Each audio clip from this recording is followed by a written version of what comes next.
Assalamualaikum warahmatullahi wabarakatuh. Apa kabar pemirsa MGS TV? Di kesempatan hari ini agak sedikit spesial dibandingkan dengan program BSB atau bukan sekedar bicara. Biasanya kita berbicara atau ngobrol-ngobrol dengan berbagai macam narasumber berada di studio MGS TV. Tapi hari ini kita mengunjungi langsung kantor PDAM Tirta Pakuan, Kota Bogor. Dan tentu kalau berbicara PDAM ini adalah merupakan hal yang sangat wajib dan perlu Anda ketahui karena memang air ini adalah sumber segalanya bagi kehidupan. Dan hari ini kita akan berbicara dan ngobrol-ngobrol dengan Direktur Utama daripada PDAM Tirta Pakuan Kota Bogor, ada Kang Denny Surya Sanjaya. Tapi sebelumnya saya akan bercerita. Beliau ini awalnya pada tanggal 1 Maret 2016 ditunjuk oleh Wali Kota Bima Arya untuk menjadi PJS atau pejabat sementara di RUT PDAM Tirta Pakuan. Kemudian baru kemarin, yaitu pada awal Desember, tepatnya tanggal 1 Desember 2016, terbitlah SK Wali Kota Bogor tentang pengangkatan bahkan pengukuhan, mungkin dikatakan seperti itu, bahwasannya Pak Denny Surya Sanjaya ini Direktur PDAM Tirta Pakuan. Sebelumnya kita sapa dulu, kumaha damang Kang Denny? Alhamdulillah. Alhamdulillah. Tadi saya cerita sedikit Pak tentang PJS di RUT PDAM tanggal 1 Maret 2016. Kemudian baru kemarin tanggal 1 Desember, Kang Denny ini diangkat mendapatkan SK Wali Kota Bogor nomor 539 45275 tahun 2016. Bagaimana tanggapan Kang Denny? Ya, tentu Alhamdulillah pada tanggal 1 Desember 2016 saya dikukuhkan menjadi Direktur Utama. Tentu ini tidak begitu saja, kita melalui proses fit and proper test, melalui tes uji kesehatan juga, dan alhamdulillah saya sebagai Direktur Utama Denny Surya Sanjaya, kemudian Direktur Umum Bapak Rino, dan Direktur Teknik Pak Ade Saban, dalam waktu yang bersamaan kita dilantik. Ini membuat satu kepastian lah untuk manajemen PDAM bahwa kita sekarang sudah kembali utuh, mempunyai 3 direksi. Yang sebelumnya saya PJS di RUT yang merangkap Direktur Teknik. Oh, merangkap. Ini cukup berat bagi saya. Artinya saya harus mengkomandani PDAM secara keseluruhan, tapi secara spesifik permasalahan yang justru banyaknya di permasalahan teknis, saya pun harus ikut bertanggung jawab dalam hal ini langsung sebagai Direktur Teknik, karena definitif saya waktu itu di Direktur Teknik. Nah, sedangkan kemarin sebelum pengangkatan saya di PJS. Tentu ini satu kepastian lah, terutama bagi karyawan dan karyawati mempunyai direksi yang utuh dari semua jajaran, ada dari teknik umum maupun di Direktur Utama. Mudah-mudahan ini melengkapi untuk membuat satu armada ke depan yang bisa lebih utuh, bisa menjalankan program-programnya secara baik. Tentu kita juga harus mempertanggungjawabkan ini kepada Pak Wali Kota maupun kepada masyarakat Kota Bogor. Baik. Dan saya pernah melihat satu cuplikan berita yang disajikan oleh MGS TV, bahkan TV-TV nasional, tentang kekisruhan pada bulan Januari sampai Februari, bahkan mungkin sebelum Maret 2016 itu ada yang sedikit menyayat perasaan saya, Pak. Bahkan karyawan-karyawan yang di PDAM Kota Bogor ini sampai menangis, Pak. Pada saat penunjukan bahwasannya keluarlah Pak Wali Kota Bima Arya ini menunjuk PJS sementara. Sementara dari Bapak sendiri gimana? Kalau karyawan PDAM sampai menangis, sampai terharu gitu, Pak? Ini satu kejadian yang selama saya bekerja, mungkin juga orang-orang senior PDAM yang sudah menjadi purnakarya merasakan bahwa PDAM baru ada kejadian seperti itu.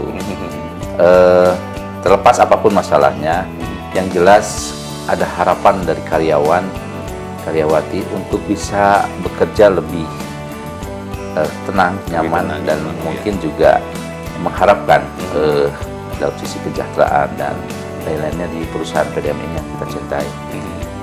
Saya pun merasakan bahwa saya bukan yang terbaik, bukan yang terhebat. Kemarin ditunjuk sebagai PJS, tapi mungkin melihat teman-teman bahwa senioritas yang ada di PDAM saat ini untuk jajaran struktural saya dianggap paling senior.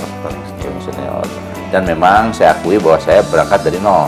Dari saya start, dari saya naik motor masuk ke gang-gang sampai ngebaca, ikut juga pernah membaca meter, melihat kondisi di rumah ke rumah gitu. Nah, ini perjalanan yang saya rasakan mungkin puncak karir ya. Insya Allah mudah-mudahan ini juga jadi amanah. Dan ini harapan dari karyawan-karyawati karena memang menganggap saya sosok Denny Surya Sanjaya ini sebagai senior saja. Saya tidak merasa saya paling hebat karena masih banyak orang yang lebih baik mungkin di PDM ini. Tapi ya inilah harapan dari teman-teman. Kenapa sampai mereka menangis?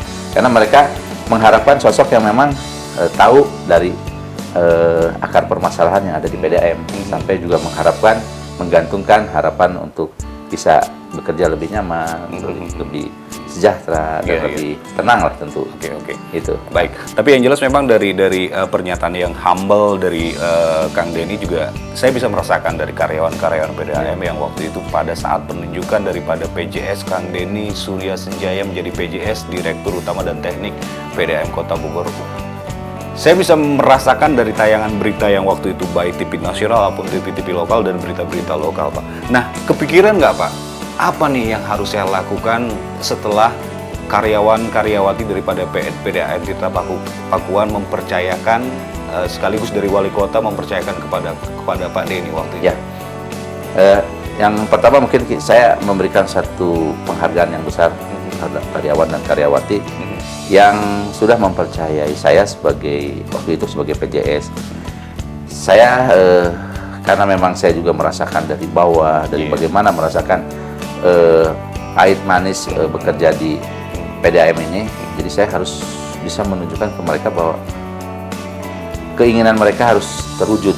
Salah satu yang pertama yaitu penjagaan. Kedua, saya selalu mengingatkan ke mereka untuk soliditas ini dipertahankan. Jangan sampai euforia kemarin yang terjadi itu malah menghambat program-program ke depan. Jadi teman-teman jangan sampai terlena pada euforia ini karena kita tidak harus ingat bahwa PDM ini pelayanan publik. Pelayanan publik yang core bisnisnya tentu dalam penyediaan air bersih yang harus diperhatikan karena masyarakat akan tidak tahu permasalahan yang ada di dalam. Inginnya airnya 24 jam bersih, kuantitasnya cukup. Nah ini yang saya selalu untuk saat ini sampai ke depan mengingatkan ke mereka bahwa lupakan euforia, kita membuat satu kekuatan, bagaimana membangun PDM, satu PDM yang solid, besar, dan memberikan pelayanan yang terbaik buat masyarakat. Itu yang saya selalu sekarang akan meningkatkan bagaimana karyawan dan karyawati mempunyai kemampuan, kapabilitas, dan potensi di bidangnya masing-masing untuk memberikan pelayanan terbaik pada masyarakat. Yang paling utama itu. Betul. Kalau visi misi daripada PDAM waktu itu kalau nggak salah yang seperti di banner ini handal dalam pekerjaan, prima dalam pelayanan. Apakah masih berlaku dari? Alhamdulillah. Atau ada visi penambahan? Itu moto PDAM. Kebetulan saat itu disayembarakan dan kemudian alhamdulillah saya juga yang menulis moto ini dan mendapat sampai saat ini dipakai. Artinya moto itu harus tetap terjaga, harus tetap dipakai oleh teman-teman di PDAM untuk selalu memberikan pelayanan yang handal. Artinya dalam segala kondisi, dalam segala suasana, dalam segala musim, mereka harus tetap terjaga siang dan malam gitu. Dan memberikan pelayanan yang memuaskan terhadap pelanggan, yaitu dengan pelayanan yang prima. Oke. Kalau gambaran umum secara umum ya PDAM Kota Bogor Tirta Pakuan ini seperti apa sih, Pak? PDAM Kota Bogor ini alhamdulillah sampai saat ini dinilai oleh pemerintah pusat dari Direktorat Jenderal Cipta Karya maupun dari dalam negeri maupun dinilai dari Asosiasi Perusahaan Air Minum Indonesia, PDAM Kota Bogor masih dinilai baik. Kita pada peringkat 10 besar masih diakui lah. Dan selalu awal-awal berdirinya PDAM Indonesia, Kota Bogor itu dijadikan satu tempat untuk studi banding, untuk menjadikan pelajaran bagi teman-teman di PDAM lain.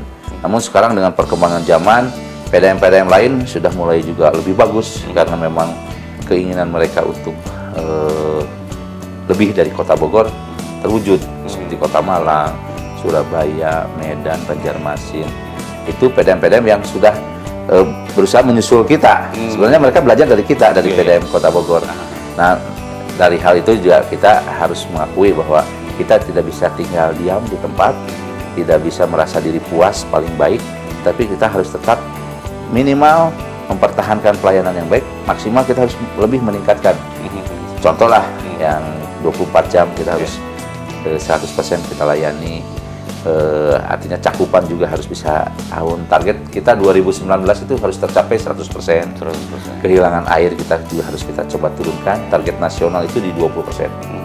Kita masih di posisi 29. Alhamdulillah itu pun bertahap menurun dari mulai 35%, 33%, 30%, terakhir di 29%. Target kita ke arah 20%. Nah, harapan ini yang mudah-mudahan bisa terwujud oleh kami sebagai tanggung jawab di perusahaan ini. Tentu harus didukung oleh sumber daya yang capable. Oke, pada saat awal mula Pak Kang Denny berada di PDAM Tirta Pakuan, kemarin sejak tanggal 1, tapi sebelumnya kan menjabat dari bulan Maret sampai Desember, tentu ada pelajaran dan analisa yang dilakukan oleh Kang Denny. Sebenarnya apa sih permasalahan yang terjadi pada saat itu? Dalam skup pengembangan ya? Dalam sisi pengembangan, memang PDAM hampir seluruh PDAM se-Indonesia itu sangat mengandalkan pengelolaan sumber dananya itu dari dana pendapatan air dari pelanggan. Kita jarang sekali, mungkin lah kami bandingkan dengan PLN. PLN itu ada subsidi dari pemerintah pusat memberikan. Kalau kita betul-betul murni dari uang pelanggan yang kita olah, kita manage, uang itu bisa memenuhi kebutuhan operasional untuk gaji, untuk program-program gitu. Satu sisi program kebutuhan, program investasi ke depan cukup besar. Ya, pasti. Makanya upaya-upaya PDAM dalam hal ini kita mengajukan bantuan-bantuan ke pemerintah pusat, ke pemerintah provinsi maupun ke Kota Bogor. Alhamdulillah, karena PDAM masih dinilai baik, bantuan ini selalu mendapat perhatian tahun ke tahun. Seperti kita akan dibantu SPAM Katulampa oleh pemerintah pusat Dirjen Cita Karya, dan kita pun sudah dibantu untuk pengairan. Kita sudah dibuat intake, prasedimentasi dan air bakunya. Dari pemerintah provinsi kita juga dibantu, ada reservoir nanti ke depan, dan dari pemerintah Bogor yang tidak kalah perhatiannya juga dari stakeholder kita, dari Pak Wali maupun dari DPRD, itu cukup besar bantuan ke PDAM. Nah, jadi kendalanya memang kebutuhan kita totalnya sampai dengan target-target itu tercapai, 100% cakupan pelayanan, 20% kehilangan air, pengaliran 24 jam, A3-nya semua terpenuhi, itu kebutuhannya hampir 930 miliar. 930 miliar, Pak. Ya, itu kebutuhan kita, salah satu kendalanya. Kedua, kita juga teman-teman harus ditunjang dengan, tadi saya sekali lagi tidak bosan-bosan, teman-teman PDAM harus ditingkatkan kemampuannya, memberikan tanggung jawab bahwa mereka mampu mengendalikan, mampu mengatasi permasalahan-permasalahan yang muncul saat ini. Jangan sampai nanti terlena pada satu tadi euforia, pada ketenangan, wah nggak ada masalah nih PDAM, padahal Bogor dengan segala permasalahan teknis maupun non teknisnya ini cukup lumayan. Tapi saya kurang setuju kalau Pak Denny tadi bilang bahwasannya tidak ada subsidi seperti yang dilakukan PLN. Saya pernah melakukan peliputan di salah satu daerah, yaitu di Muara Sari Tajur nih, Pak. Kebetulan ada keluarga di sana. Itu ada jadi ceritanya satu RT ini ingin masang PDAM, tapi kalau secara formal, secara langsung ke PDAM mungkin biaya pendaftaran cukup mahal ya, Pak ya. Tapi pada saat itu ada kolektif daripada RT kalau nggak salah, dan itu ada program-program seperti apa yang dilakukan oleh Bapak. Jadi mereka itu pasangnya nggak terlalu mahal gitu, Pak, karena kolektif. Itu masih berjalan atau programnya seperti apa? Kita ada program MBR, masyarakat berpenghasilan rendah. Tapi artinya MBR ini sifatnya bantuan-bantuan yang tidak terlalu menyeluruh karena sifatnya hanya diberlakukan untuk masyarakat yang mempunyai PLN-nya dayanya itu hampir 900 hanya dibatasi 900 ke bawah gitu. Kalau ke atas itu tidak dikategorikan masyarakat berpenghasilan rendah. Ya, kita hanya dibatasi paling untuk tahun ini aja kita hanya 5.000. 5.000 ada batasan ya? Ada batasan. 5.000 itu tiap tahun atau seperti?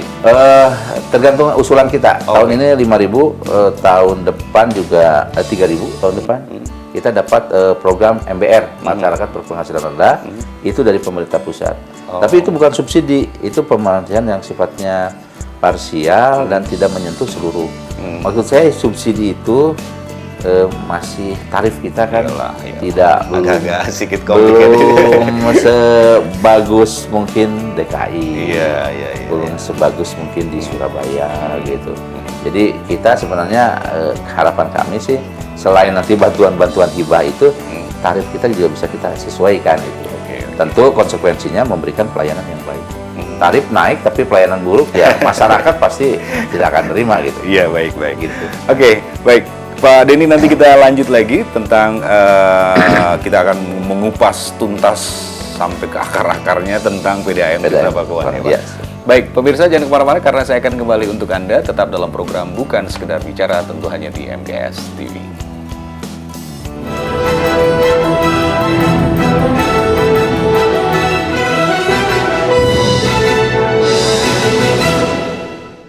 Kalau harga variasi ya tergantung ukuran.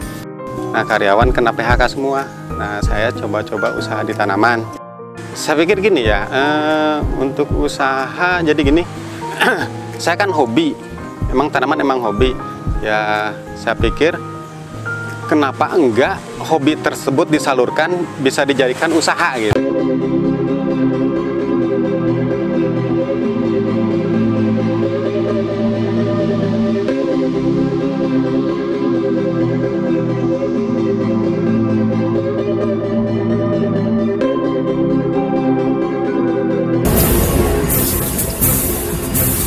Gunadarma, Coloring the Global Future.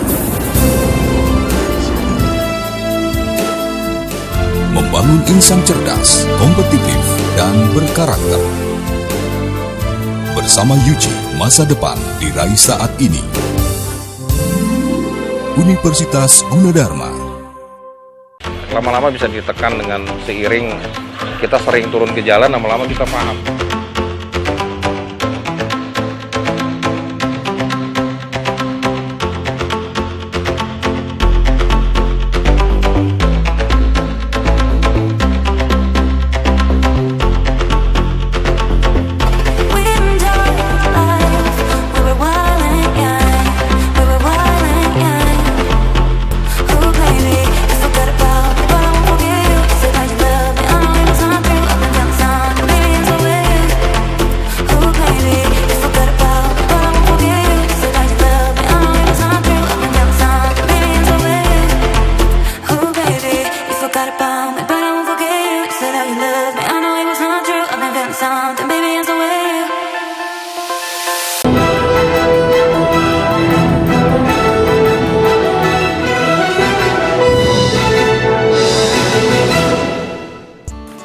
Terima kasih untuk Anda yang masih tetap setia bersama kami dalam program Bukan Sekedar Bicara, tentu hanya di MGS TV.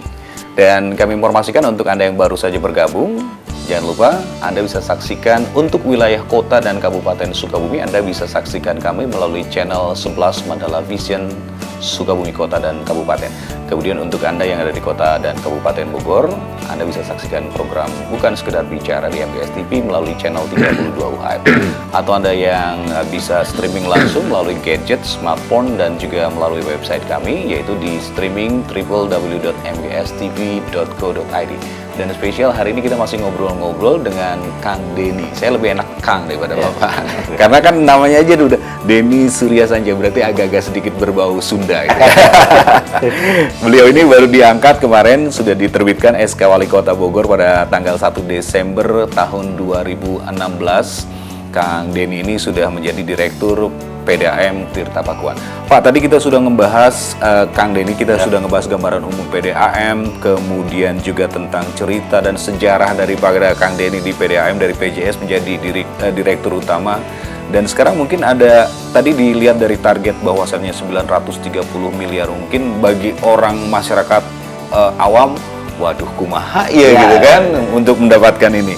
Nah, berbicara tentang target berarti ada juga hubungannya dengan pelanggan ya Pak ya. Nah, kalau di PDAM Tirta Pakuan ini jumlah pelanggan dan cakupan pelayanan seperti apa Pak? Alhamdulillah kita dulu pernah ditargetkan oleh target pemerintah pusat MDGs, Millennium Development Goals. Tahun 2015 kita harus tercapai 80%. Dan saat itu kita tercapai, kita bisa melebihi, kita di 82%. Untuk tahun ini, di posisi sekarang ini, posisi kurang lebih di 85%, dengan jumlah pelanggan 142, kurang lebih 142 ribu. Besaran tadi investasi untuk pengembangan ke depan, ya itu sebenarnya untuk Kota Bogor, untuk PDAM se-Indonesia belum seberapa. Ada PDAM-PDAM yang memang wilayahnya cukup besar, contohlah Kabupaten Bogor itu memerlukan hampir 2 triliun. Wow, 2 triliun. Okay. Kalau Kota Bogor sebenarnya karena skup lingkupnya kota gitu, boundary atau batas kotanya jelas, kita tidak terlalu besar. Kalau dinilai, memang masih dinilai ratusan miliar, tapi kalau dibanding PDAM-PDAM lain yang lebih luas itu kita masih belum seberapa. Nah, ini upaya-upaya kita ya tadi kita pendekatan ke pemerintah pusat, provinsi, dan ke pemerintah Kota Bogor yang sampai dengan saat ini memberikan satu perhatian yang besar dari DPRD maupun dari pemerintah daerahnya yang sampai sekarang kita rasakan. Ya, dari pemerintah daerah kita mendapat PMP, penyertaan modal pemerintah daerah itu kurang lebih sekitar 98 miliar. 98 miliar. Oke. Kalau tadi kan hubungan jumlah pelanggan tentu ada juga sistem penyediaan air minum atau spam ya Pak. Ya. Nah, kalau dengan demikian berarti Bapak juga punya kegiatan pengembangan spam tadi. Seperti apa kegiatan-kegiatan? Artinya kita dibagi zona pelayanan. Ada zona 1, 2, 3, 4, 5, 6 sampai saat ini. Yang paling besar itu zona 4. Zona 4 kalau kita berada di wilayah Jalan Pajajaran, itu sebelah kanan dan kiri, sampai dengan ke Kayu Manis, Bogor Barat, itu zona 4, di zona 4. Zona itu didasari dari mana sumber reservoirnya. Zona 4 itu bersumber dari reservoir yang ada di Masjid Raya. Oh iya. Nah, itu kapasitas kita 12.000 meter kubik. Dan saat ini ya itu kapasitas kita, idle kapasitas kita tinggal sedikit. Lebih sekitar 30 atau 40 liter per detik. Makanya ke depan kita akan membangun spam baru, yaitu namanya spam Katulampa. Di mana airnya bersumber dari air Ciliwung dengan kapasitas yang kita ambil kurang lebih 600 liter per detik. Nah, nanti zona ini akan membuat satu zona baru. Selain tadi zona 6, mungkin kita akan sebut nanti zona Katulampa. Zona Katulampa ini akan mengurangi beban zona 4 dan zona 3. Sehingga harapan ke depan pelayanan Kota Bogor yang tadi yang disebut K3, kuantitas, kualitas, dan kontinuitasnya bisa terjaga.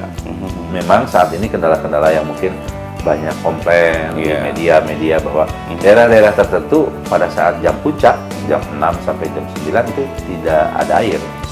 Jam 4 sore sampai jam 6 sore. Tapi air kita, tekanan kita sebenarnya cukup. Karena pada malam hari tekanan cukup tinggi.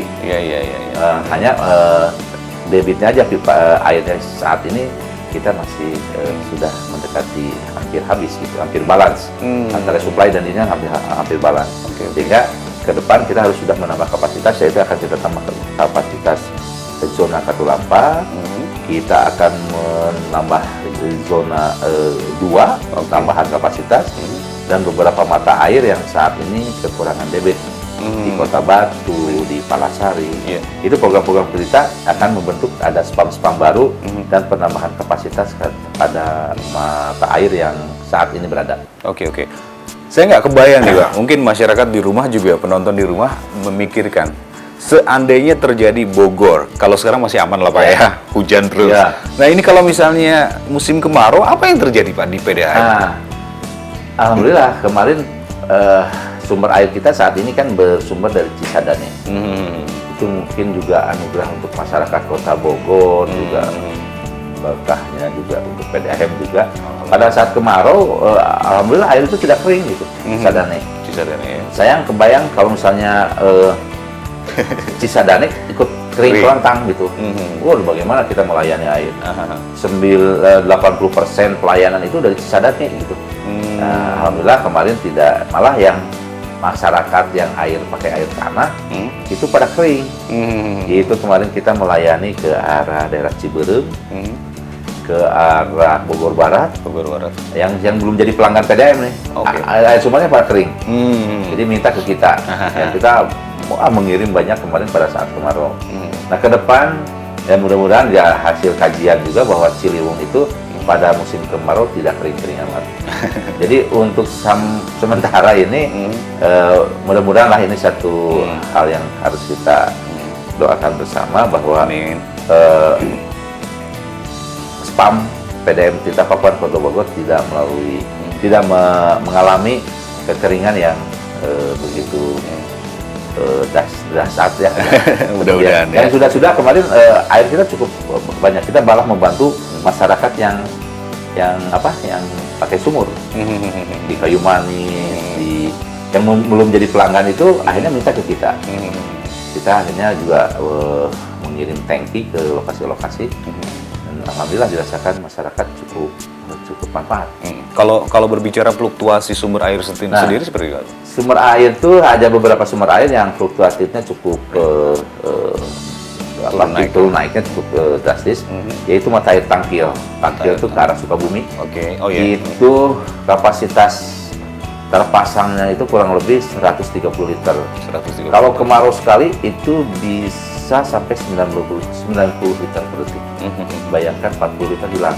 40 liter hilang ya. Tapi alhamdulillah kita di daerah Rancamaya kan itu nanti akan melayani daerah Rancamaya. Kita sudah ada pengolahan. Jadi kalau misalnya mata airnya berkurang, pengolahan itu kita hidupkan. Ada cadangan lah kasarnya. Jadi mudah-mudahan sistem ini kita selalu mengusahakan sistem-sistem yang sifatnya tidak begitu ini mati, ini jalan. Gitu. Jadi kemarin yang di Rancamaya itu pada saat terjadi pengurangan debit di mata air Tangkil, ada pengolahan di sana yang sistemnya pakai mesin, pakai pompa, kita jalankan. Sehingga tidak menjadikan suatu gangguan pelayanan yang cukup panjang, cukup dirasakan tidak memuaskan pelanggan ya kasarnya. Sampai ya, alhamdulillah lah, sampai dengan saat ini hanya permasalahannya di PDAM itu pagi hari saja. Pagi hari karena jam puncak. Itu rebutan prime time gitu ya. Tapi ke depan ya, dengan nanti terbangun spam Katulampa, dengan terbangunnya zona 2, dengan spam Cikaretek, itu mudah-mudahan tidak terjadi. Baik. Masyarakat bisa menikmati lah 24 jam. Masalah ini Pak, pemasangan baru. Beberapa waktu yang lalu sempat ini juga di beberapa sosial media, Facebook, Twitter, Instagram, dan lain sebagainya. Konon kabarnya pemasangan baru di Tirta Pakuan ini indennya terlalu lama. Apa benar atau seperti apa? Betul. Tahun 2015 terjadi. Itu bukan sebenarnya bukan masalah ini. Jadi ya itu adanya program MBL, peminat banyak. Artinya kita si pelaksana di lapangan itu keteter antara jumlah pendaftar banyak, jumlah tersedia pemasangan. Betul. Itu sempat terjadi, tapi akhirnya antisipasinya kita nambah instalatur. Instalatur kita tambah tenaga armadanya. Ada misalnya nih ada persyaratan khusus nggak mungkin bagi pemirsa yang ingin memasang baru untuk jaringan PDAM Tirta Pakuan Kota Bogor, seperti apa nih Pak? Awalnya pertama tentu ya dilengkapi dengan formulir, ada KTP, dan yang paling penting harus membawa rekening tetangga. Rekening tetangga. Artinya kalau membawa rekening tetangga menunjukkan bahwa di daerah tersebut sudah ada pipa. Jangan sampai nanti udah daftar jauh-jauh, tidak bawa rekening tetangga, begitu petugas datang ke sana, pipanya masih jauh gitu. Oke. Kan standar kita paket itu hanya 6 meter. 6 meter. Oke. Ya paling kita ada toleransi sampai 1 batang lah, sampai 12 meter. Itu yang harus disiapkan kalau bagi calon pelanggan yang ingin memasang, menyiapkan KTP, biasanya KK dan rekening tetangga. Oke. Rekening beda. Nah, saat ini mungkin perlu diinformasikan bahwa kita ada program sampai akhir Desember ini diskon 50%. Diskon 50%. Dari 1.400.000 mungkin kisaran di 700. 700. Sampai terbatas hanya kurang lebih sekitar 200 pelanggan baru. Nah, sampai Desember. Sampai akhir Desember. Jadi pada kesempatan ini pemirsa yang ada di Kota Bogor ini bisa mendaftar segera.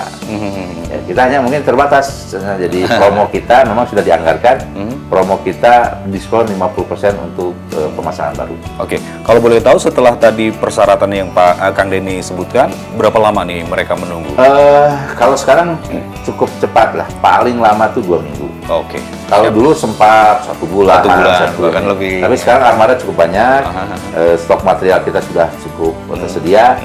Itu paling lama lah, paling lama di 2 minggu. Oke, ada pelayanan online nggak Pak untuk? Online untuk pendaftaran online sudah ada sekarang. Bisa nanti mengakses di webnya PDAM. Silahkan. Oke.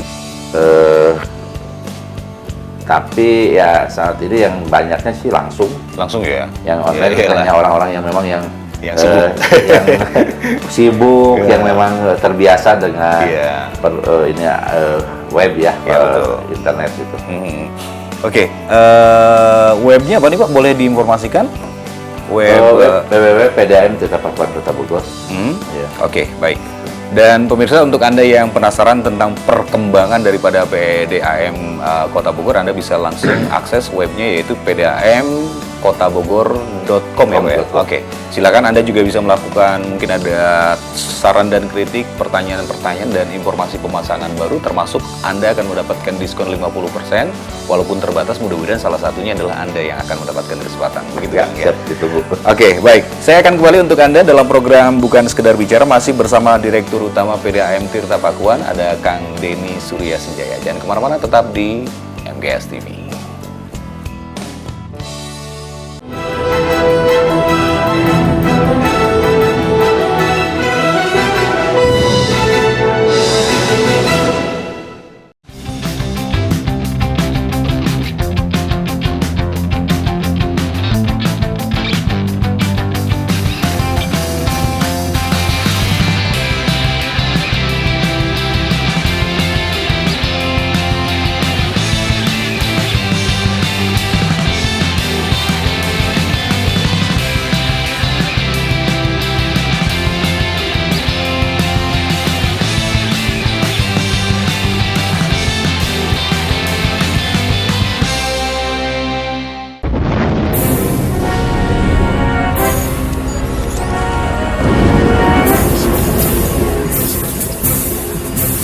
Gunadarma, Coloring the Global Future.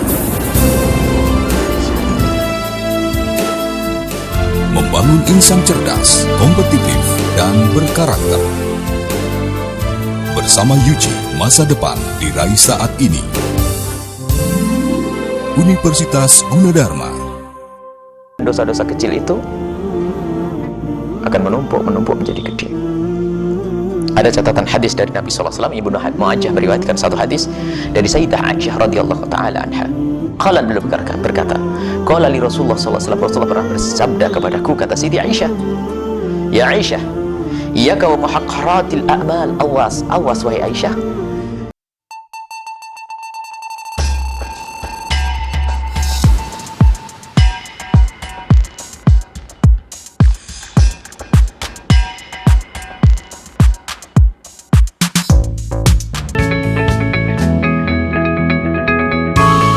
OKWOS pelayanannya ramah, menyenangkan.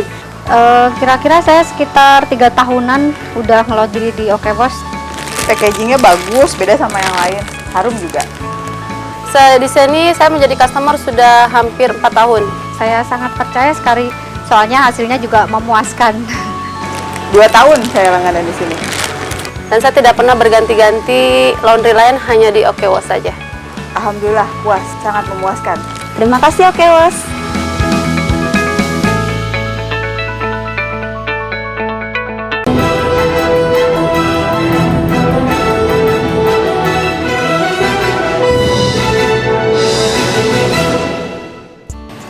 Baik, terima kasih Anda masih menyaksikan program Bukan Sekedar Bicara yang hadir setiap hari Senin, Rabu, dan Jumat pukul 8 waktu Indonesia Barat, tentunya hanya di MGS TV melalui channel 11 Mandala Vision Sukabumi Kota dan Kabupaten, channel 32 UHF Kota dan Kabupaten Sukabumi, atau melalui streaming kami di www.mgstv.co.id.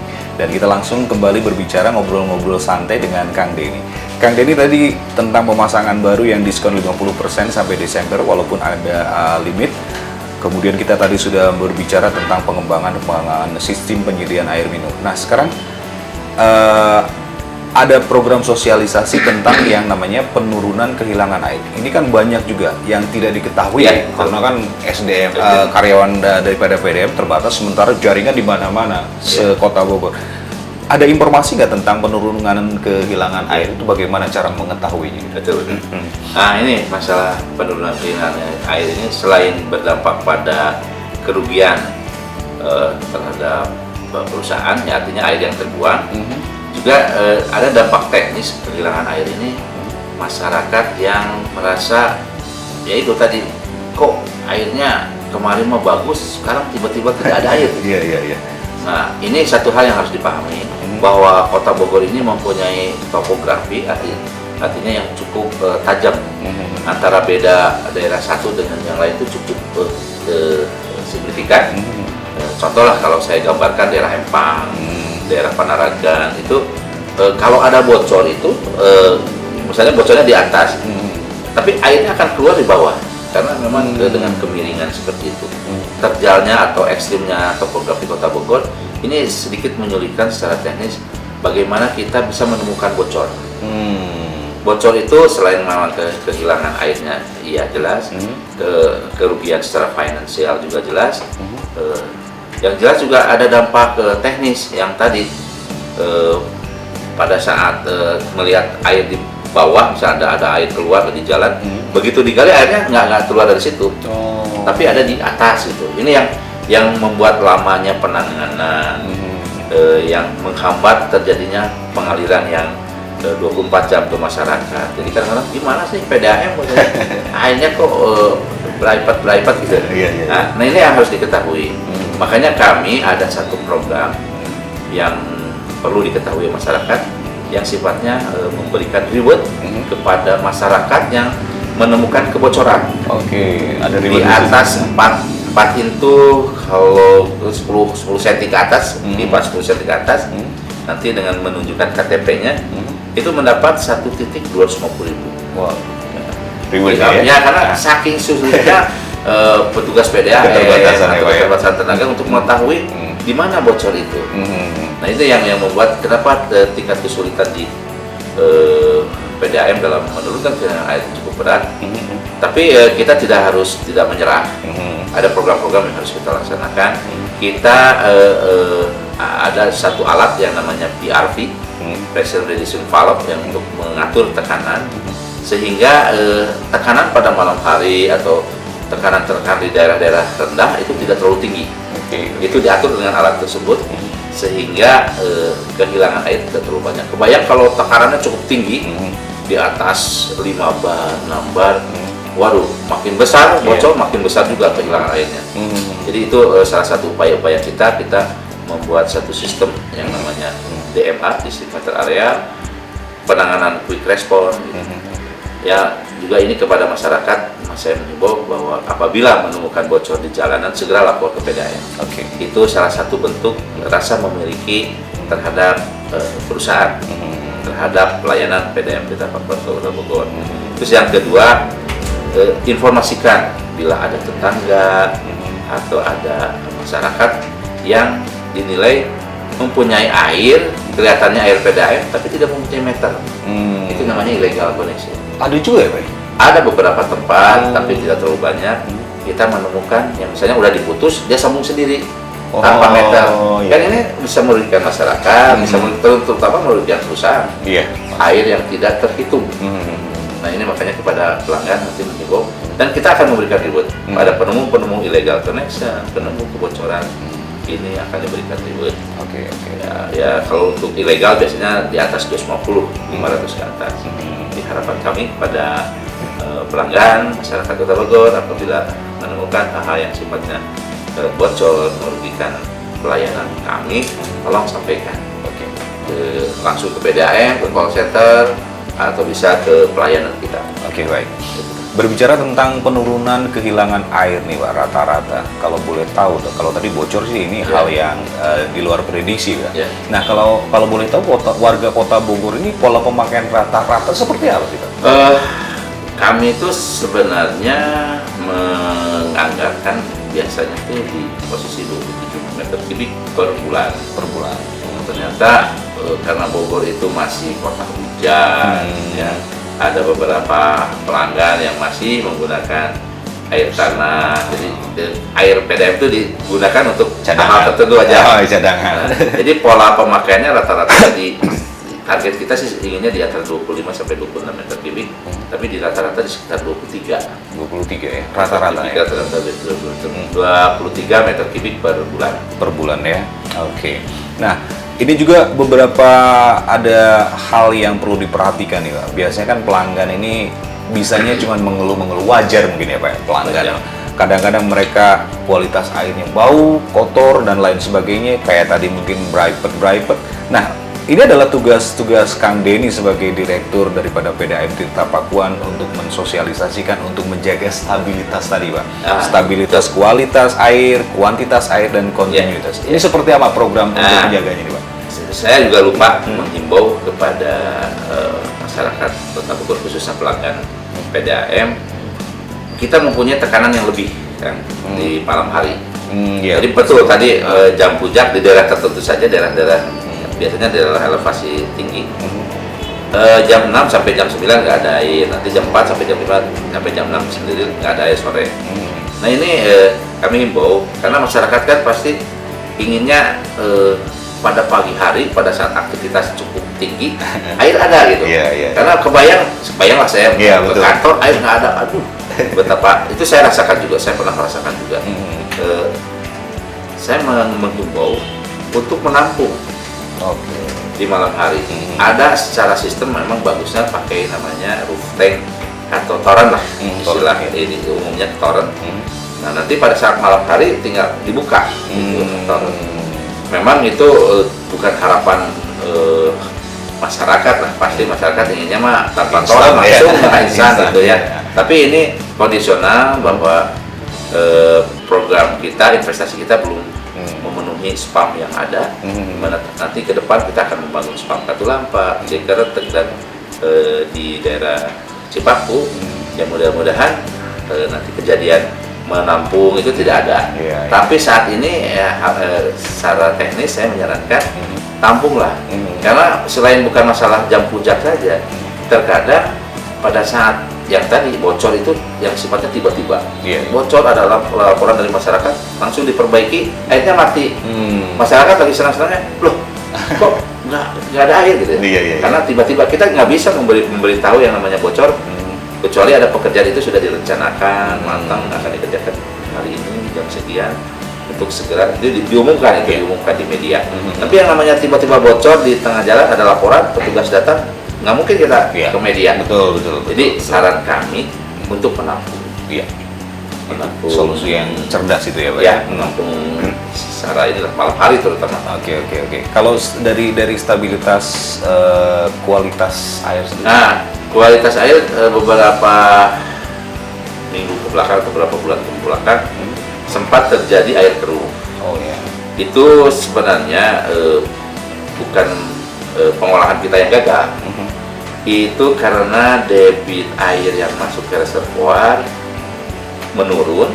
Karena pertama pada saat musim hujan tinggi, apalagi sekarang ada pembangunan tol Bocimi, itu galian-galiannya terbuang ke sungai. Betul.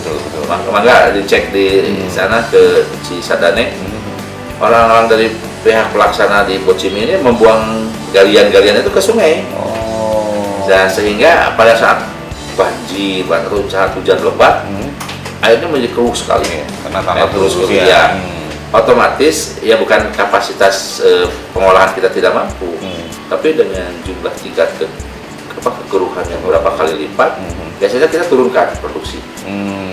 Otomatis dengan turunnya produksi, air yang masuk ke penampungan ke reservoir yang ada di Masjid Daya, ada yang di Cipatu, itu menjadi sedikit dan rendah.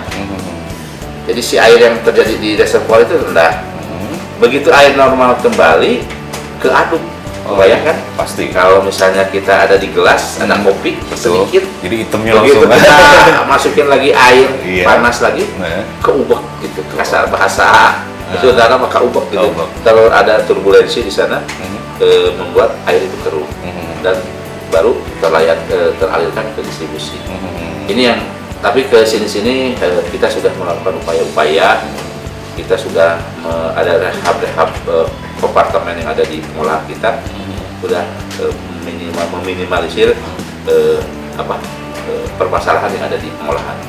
Jadi ya, sampai saat ini alhamdulillah sih tidak ada keluhan lagi yang sangat signifikan terhadap air keruh.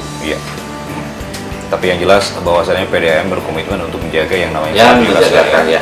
Oke, Pak, yang terakhir Kang Denny, mungkin ada himbauan atau apalah yang ingin disampaikan kepada para pelanggan atau warga Kota Bogor terhadap PDAM mumpung masih hangat nih, pejabat baru. Silakan Kang. Ya. Pertama saya menghimbau tadi yang pertama bahwa menampung air pada malam hari pada saat mungkin merasakan di jalan puncak air tidak mengalir. Itu apakah di ember boleh saja, di bak apa itu nanti di toren. Yang kedua kami juga minta partisipasi masyarakat pelanggan apabila menemukan air keluar di jalan raya, segera lapor ke PDAM ke 0251 8324 satunya 3 kali.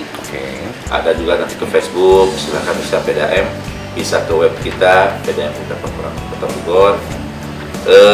Yang ketiga berhemat air, karena walaupun kita musim hujan, tetap kalau pelanggan PDAM kan tidak ada kaitan dengan hujan, jadi tetap untuk berhemat. Ya, selain hemat juga untuk pengeluaran kos rumah tangga, juga untuk menjaga kestabilan aliran air yang ada gitu ya. Baik. Ya, dan mohon kalau ada keluhan-keluhan jangan langsung di media, kami siap 4 jam. Ada call center 24 jam.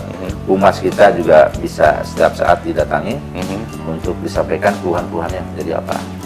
Yang jelas komitmen PDAM ke depan, kita akan terus meningkatkan pelayanan, kualitas dan kontinuitas. Tentu dengan komunikasi yang baik, diharapkan juga menjadi satu kemitraan yang cukup baik juga. Baik, terima kasih. Kang Denny hatur nuhun, terima kasih. Baik, dan untuk Anda pemirsa seperti yang tadi disebutkan, jika Anda ingin menyampaikan saran kritik, kemudian berbagi informasi seputar PDAM Tirta Pakuan, Anda bisa menghubungi call centernya di 0251 832411. Bisa juga melalui sosial media, ada Facebook, kemudian juga bisa melalui websitenya di www.pdamkotabogor.com. Hari ini selesai sudah pembicaraan kita dengan Direktur PDAM Tirta Pakuan Kota Bogor, Kang Denny hatur nuhun. Sukses selalu. Mudah-mudahan kita ketemu di lain kesempatan. Baik, terima kasih pemirsa. Kita jumpa lagi di lain kesempatan dalam program Bukan Sekedar Bicara. Yang bertugas Alvin Permadi, segera undur diri. Terima kasih. Wassalamualaikum warahmatullahi wabarakatuh. Waalaikumsalam.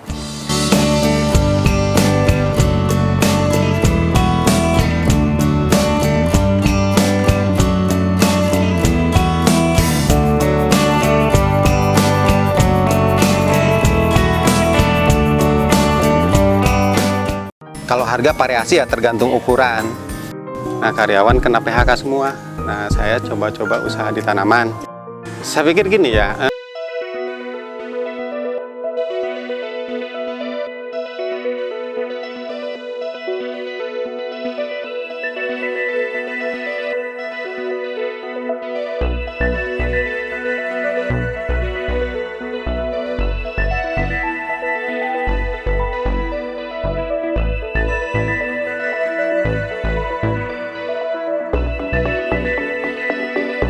menumpuk menjadi gede. Ada catatan hadis dari Nabi SAW, Ibnu Muajjah meriwayatkan satu hadis dari Sayyidah Aisyah radhiyallahu taala anha. Qala, beliau berkata, qala li Rasulullah SAW, Rasulullah pernah bersabda kepadaku, kata Siti Aisyah, ya Aisyah,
Sedikitnya 50 orang pecinta wisata bawah tanah dari berbagai daerah mencoba petualangannya untuk menaklukkan Gua Buni Ayu, Kabupaten Sukabumi.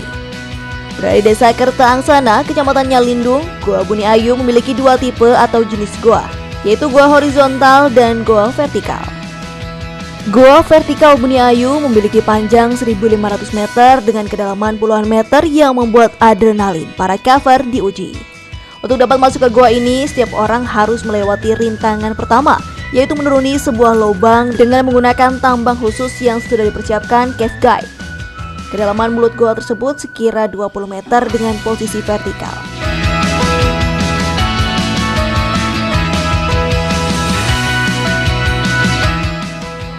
Sesampai di bawahnya, kita akan disuguhkan sebuah mahakarya sang pencipta, yaitu lubang besar berbentuk kubah yang menjadi chamber atau ruang besar dalam tanah dari sebuah proses alam. Selanjutnya, kami mulai petualangan bawah tanah sesuai dengan arahan para pemandu atau cave guide, menyusur lorong terjal penuh bebatuan. Kebetulan dalam petualangan ini, kami berada bersama tim 1 yang berjumlah 10 orang, ditambah 2 cave guide dan 1 paramedis.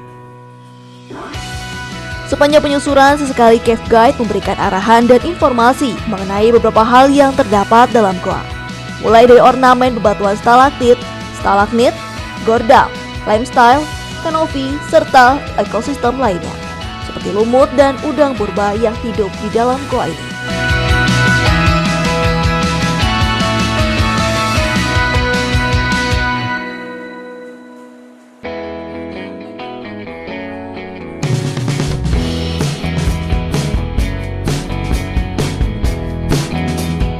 Goa sepanjang 1,5 km ini kami tempuh dengan melewati 70% medan aliran sungai dan sisanya medan bebatuan dan lumpur. Petualangan ini benar-benar menjadi pengalaman tersendiri bagi kami, baik secara edukasi maupun dalam keseruan wisata. Untuk panjang gua untuk pengenusan gua kali ini kita sekitar 1.500 meter dengan hampir 70% kita ikuti aliran sungai dan sisanya kita akan masuk di lumpur. Jarak tempuh berapa jam kira-kira? Jarak tempuh biasanya sebenarnya bagi standar kita, standar guide Gua Buni Ayu, cave guide-nya, dalam waktu 3-4 jam itu dengan full interpretasi itu sampai 3-4 jam. Tapi untuk hari ini kayaknya sepertinya akan agak dipercepat seperti itu. Selain seru, menambah wawasan dan edukasi, di sini kita juga tahu keindahan alam gua dan bisa menceritakan ke teman-teman yang berada di luar gua sana untuk bisa datang ke sini, dalam arti bisa melihat keindahan dalam gua ini, terus bisa selain bisa melestarikan, kita bisa ke masyarakat luar, memberitahu bahwa di Buni Ayu ini, di Gua Buni Ayu ini terdapat keindahan yang luar biasa yang belum mereka ketahui.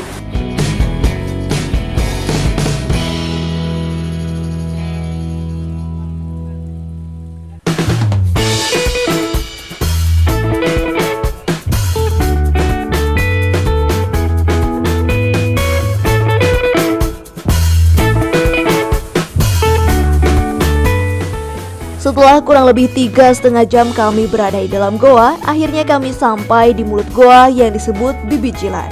Setelah melewati anak tangga keluar, kami disajikan sebuah air terjun kecil yang mengalir langsung ke dalam goa.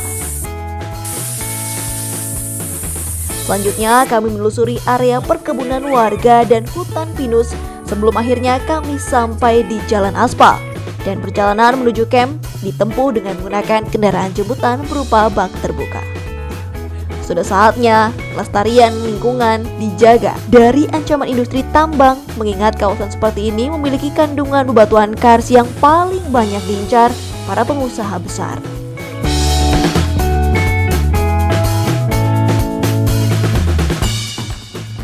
Dari Jampang Tengah, Kabupaten Sukabumi, Isman Sapa melaporkan untuk Demika.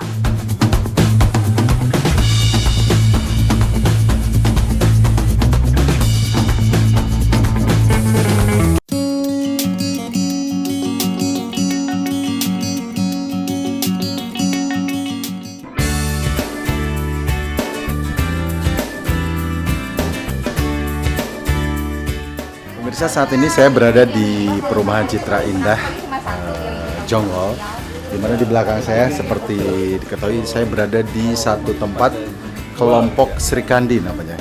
Ini adalah kelompok yang mengelola bank sampah. Seperti inilah kesibukan dari ibu-ibu warga perumahan Citra Indah, Kecamatan Jonggol, Kabupaten Bogor setiap hari. Mereka sibuk memilah dan memilih sampah-sampah kering sesuai dengan klasifikasinya untuk dipisah agar sampah-sampah yang sudah terkumpul selanjutnya akan dilakukan penimbangan. Assalamualaikum warahmatullahi wabarakatuh. Bu Ayu, apa kabar? Kabar baik, Pak. Selamat datang. Pemirsa, saya Camat Jonggol, saat ini berada di klaster Bougainville, perumahan Citra Indah Jonggol. Kita berada di komunitas Bank Sampah Srikandi. Mereka, para pegiat sosial ini, sedang menampung limbah-limbah rumah tangga yang tidak bermanfaat, ya, yang sudah tidak terpakai. Nah, ini sedang dikumpulkan oleh para Srikandi Bank Sampah. Pendiri Bank Sampah, Ayu, mengatakan bahwa bank sampah yang didirikan sejak 2 tahun lalu ini kini sudah semakin berkembang dengan semakin banyaknya respon warga sekitar perumahan. Bahwa sampah kering masih bisa diolah menjadi suatu karya serta bernilai tinggi sehingga bisa menjadi penghasilan tambahan bagi warga sekitar. Sementara itu, Camat Jonggol Beben Suhendar siap memberikan dukungan penuh dengan adanya bank sampah ini. Bahkan pihaknya berharap kegiatan yang sangat positif ini bisa lebih berkembang dan bermanfaat. Saya terima kasih ya atas kepedulian teman-teman yang tergabung dalam Srikandi Bank Sampah untuk membantu peran pemerintah Kecamatan Jonggol. Ya, selamat. Mari kita lihat aktivitas mereka.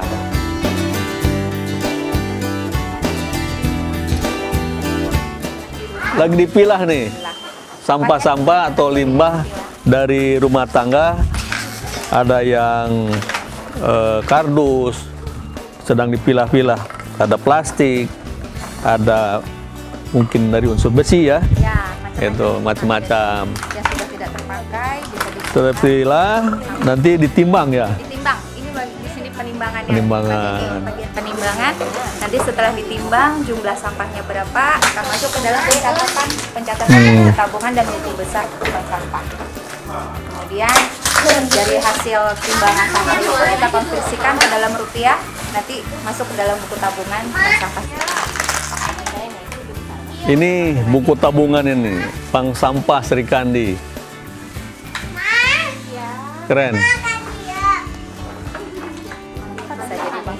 Mudah-mudahan ini di semua lingkungan, ya, bukan hanya ada di Citra Indah macam ini.